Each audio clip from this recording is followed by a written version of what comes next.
上集说到，铁柱刚到市场门口，就被几个戴着红袖箍的人给拦了下来。怎么了？有什么问题吗？我们是市场管理部的，我叫杜华，现在我要看看你的经营许可证，还有这些鱼类商品的检验检疫合格证。我只是送鱼的，证都在老板的手里，你想看，下次我拿给你。你少跟我扯淡，你这样的人我见得多了。现在我按照市场规定，对你这些没有检疫合格的鱼类商品全部没收，同时还要对你进行50块的罚款。以后你敢再来市场，加倍罚款。我看你们谁敢动？怎么，你还想打人？我看你打个看看，还反了你了是吧？我们是按照市场规定对你进行惩罚，你有啥不服气的？今天这些鱼我是没收定了，你立刻给我躲开。先等会儿，你们按照市场规定罚款没收，的确是合理的，这我没话说。但是请各位看看周围，我也没在你的市场范围内啊，这里距离你们市场大门还有10几米呢。要是按照这个道理来说，是不是你们带个红袖箍，全程都归你们管？但是我觉得好像你们还没这个能耐，那你们在这里是不是等于明抢？周围看热闹的也都开始跟着起哄。小伙子说的对，你们这就是在抢，就是欺负人。人家离市场还有108000里呢，你们管的倒是宽。杜华此时的脸色很是难看，现在不仅没搞到铁柱，反而搬起石头砸了自己的脚。好，在这里我管不着，我就不信你这辈子不进市场。我们走。在众人的哄笑声中，杜华带着人灰溜溜的回市场去了。可是铁柱不能走啊，他随即拿了条大鲤鱼给了旁边的一个人，让他帮忙把老赵给叫出来。那些人平时也不管这些啊，怎么今天却偏偏管上这些了？肯定是鱼尾纹搞的鬼。昨天他就在这里跟我说要1块7收购我的鱼，被我拒绝了，就怀恨在心，故意让市场管理部这么做的。这个混蛋鱼尾纹，平时就跟我明着暗着的搞竞争，我不惜理会他，居然还打起了你的主意，气死我了！这点是不至于生气，不让在市场卖就不让卖呗，我去办个检疫合格证，到时候不就可以不用看他们的脸色了吗？这几天你的鱼照常卖，但是别在市场卖，你给人家送货上门，像是饭店、酒店的，咱的鱼肯定受欢迎。每天我来这里把鱼倒给你的伙计，然后让他去送货就好。这个法子真不错，我还认识很多饭店老板，回头我跟他们打声招呼，也省得他们亲自到市场来了，一举两得，他们肯定巴不得的接受。那咱今天就开始这么干，我现在就回去让伙计来接鱼。送完鱼回到上平村，就听见院子里传来阵阵的笑声，原来是王霞、岳林还有邹书明几个同学来了，正在跟王秀莲一起在院子里包饺子。看看咱大老板回来了，今天咱吃肉馅饺子，等会儿就可以开饭了。今天可有口福了，辛苦你们了，我先进屋休息会儿。紧跟着王霞也进屋了。昨天你回去之后，岳林跟我说你把他给感动到了，还说如果你能一直这样该多好。这不是说的，而是做的。我不希望他能有多感动，毕竟是我欠他的。就在俩人说话的时候，一阵自行车的铃声响起，跟着宋启阳那大嗓门就喊道：哎呦，包的饺子啊，这回我可有口福了。一听是宋启阳，铁柱赶紧走出屋子。那还说啥？洗手吃饭。然而宋启阳却给了铁柱一个眼神，铁柱心领神会走到他跟前。宋启阳又拿出2封龙家鹏写的信给了铁柱，一封是给岳林父母，另一封是写给农业大学实习办的。他在写信，你还交给我，其他不用管。他老是这么写信也不是法子，我在这还可以，如果是别人来取信怎么办？铁柱点了点头，心想对于龙家鹏这样的人，还得从根本上解决问题。另一边，龙家鹏和杨翠花在玉米地又玩了3天。你还不如老头呢，每次都这样，下次你别来找我了。我不是不想，是最近身子骨虚，我得想法子好好的补一补才行。我家后山的苹果园这2天树苗老是打蔫，你明天赶紧去帮我看看。龙家鹏是100个不愿意。杨翠花家的苹果园在半山腰，道路还特别的难走，可他也不能不答应。他眼珠一转，立刻想到个主意，于是贴在杨翠花的跟前一阵低语。刚煮好饺子，满身疲惫的曹祥庚也走进院子。你来干什么？又想打架是吗？我饿了，让我吃点饺子吧。谁在医院照看曹叔呢？我一帮着照看呢，我回来修拖拉机，明天跟你一起去送菜。先吃饭吧，明天后半夜3点就去杨翠花家的菜地，能不能起来？能。你傻了吗？忘了那天他怎么打你的，还帮他？人都会有错，知道学好就行。我也是如此，你们不也是给了我机会吗？傍晚时分，岳林把昨天的2000块钱还是还给了铁柱。你的钱还是别放在我这里，如果我要用钱的话，我会问你要的。你还是拿着吧，过几天有时间去市里先弄个住的地方。不用的，我可以住在单位宿舍。你住宿舍可以，我想见你就得翻墙。看大门的老头发现了就得跟我打架，我打坏人家老头还得拿医药费，有那个钱我给你买衣服穿不好吗？总之你就住在外边吧，还方便，我也能照看你。别贫嘴了，过几天你带我去市里办入职，顺便看看吧。奴才遵命。岳林被他给逗笑了，可紧跟着就感觉一阵头晕。你这是咋了？不要紧的，我先回屋了，你回去吧，我没事。见岳林这样，铁柱也没敢去问，就溜达着回去了。刚到家，就听见杨翠花那大嗓门：他老楚大哥，1毛钱的话，那菜我可不卖。那刘大勇是真狠，用皮带把杨翠花往死里抽。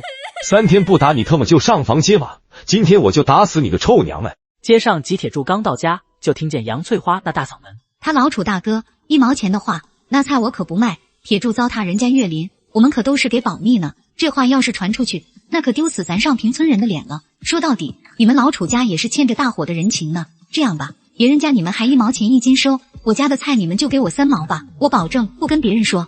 杨婶，1毛钱要是不卖的话，那就算了吧。至于你说的我糟蹋人家岳林，那是你胡说八道。我跟岳林处朋友，你情我愿，怎么叫糟蹋人家？哎呦呦，说的这个好啊，你俩处的什么朋友？整个上平村都知道你干了啥，当时连你自己都认了，你倒是舒服够了，提上裤子就不认了是吧？那我可得跟别人说说这事，看看是你有理还是我们有理。到时候我们就去问问岳林，看他认你这个男人不？你敢去骚扰小林，老子把你家的房子都扒了！你他妈真忘了老子以前是啥人了吧？你家的菜白给我都不要，给我滚出去！行，你给我等着。说完，杨翠花一溜烟跑了。儿啊，你不该跟杨翠花急眼的，那个老娘们的嘴跟粪坑一样，到处胡说八道。我觉得儿子做的没错，都欺负到家里来了，也没他这样的。爹娘，不用管他，让他随便去说，我没啥可怕的，我先回屋睡觉去了。你瞅你那个胆子，岳林早就原谅咱儿子了。你没看到今天吃饺子时俩人眉来眼去的，就是说出去咱现在也不怕了。好小子，随他爹。真不要你那个鞋底子脸。同时，愤愤不平的杨翠花才回到家，就听到有人敲窗户。谁呀这么手贱，大半夜的敲人家窗户？大嫂子是我啊，满仓子。满仓子直接推开窗户，翻身跳进屋里。大半夜的，你想干啥？我想干啥你还不知道吗？有点痒痒了。痒痒了，找你妈去。我就找你，大嫂子，你可想死我了。就在这时，院子里忽然响起个粗狂的声音：死娘们，老子回来了！刘大勇。吓得满仓子跟杨翠花差点没尿到裤子里，当场就慌了神。赶紧走啊，你不要命了！满仓子这才反应过来，跳窗离开。你他妈干嘛呢？是不是在家养汉呢？你别一回来就疑神疑鬼的，这屋里哪来的汉子？我饿了，赶紧给老子做饭去！气得杨翠花狠狠地瞪了他一眼，就去厨房做饭了。转眼到了第二天早上，铁柱带着曹祥庚先来到工地给老马送菜，跟着又去造纸厂跟纺织厂。以后你每天就给他们3家送菜，但是记得菜价就是2毛1斤，永远都不能变。我记住了，从明天开始我就自己给他们送。那鱼呢，也要我送吗？送鱼这活我准备给大强做，你就别掺和了，送好你的菜就行。安排好以后，铁柱便来到了制鞋厂，又拉了一车鞋子。然而下起了大雨，无奈之下，铁柱返回上。此时的上平村也是大雨哗哗，把去看苹果树的龙家鹏给困在了山上。本来就陡峭崎岖的山路，再被雨水一冲，都没法下脚。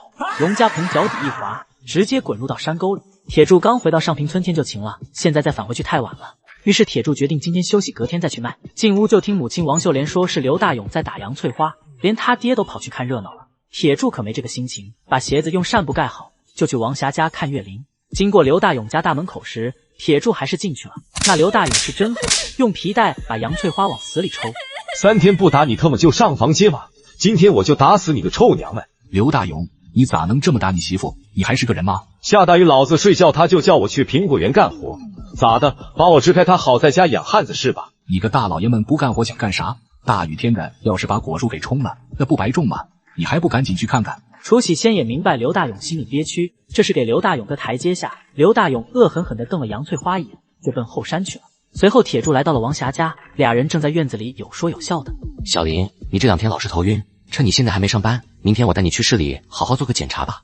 我的身体很好，不用检查的。不如明天我们陪你去卖鞋吧，反正待着也是待着，就当去玩。那太好了，我自己根本忙不过来，上次就丢了好几双鞋，连拖鞋都偷。明天你们帮我看住那些大爷大妈，看谁要往裤裆里塞鞋子，你们就喊我，赚了钱明天请你们吃大餐。就在几人有说有笑的时候，听见外面那些好热闹的村民又喊了起来：快点去看看呐，山上好像摔到人了，据说还是个实习生呢，赶紧去看看。一听说是实习生，王霞跟岳林也是满脸的惊疑，便与铁柱一道来到山脚下。原来是刘大勇上山，听见山沟里有人在哼哼，把龙家鹏从山沟给背出来了。小林，救救我，我的腿断了，身上没有知觉，你可不能不管我啊！我还等着伯父伯母给我安排工作，好跟你一起去市里上班呢，赶紧送我去医院吧。现在还有心情说这个，真的是摔得轻了。铁柱转身就走。铁柱，你去哪儿？快点来帮忙啊！我去把4轮子开过来，好送他去医院。小林，我是真心喜欢你啊，如果不是为了你，我怎么会来这个穷山沟？怎么会摔成这样？我在这里啥钱都没有赚到，待会去医院的医药费你就帮我拿吧。你能不能要点脸？我们能给你送医院就不错了，凭啥让我们给你拿医药费？山上果树这块是不是你们俩负责的？我是怕小林累到，就替他上山去看那些果树的。你说这话太寒人心了吧？这话让岳林挂上了一层愧疚，也让王霞也有些无言以对。岳林摸了摸口袋，那是铁柱给他的2000块钱。医药费你别担心了，我会给你拿的。到了医院一阵忙活，医生直接给出了诊断。病人的膝盖骨属于粉碎性骨折，只能截肢，而且病人的小腹部受到撞击，以后也不可能有那方面的生活了。听了这话，岳林跟王霞都是满脸的惊愕，连铁柱心里都是一阵的不忍。这龙家旁算是彻底的废了。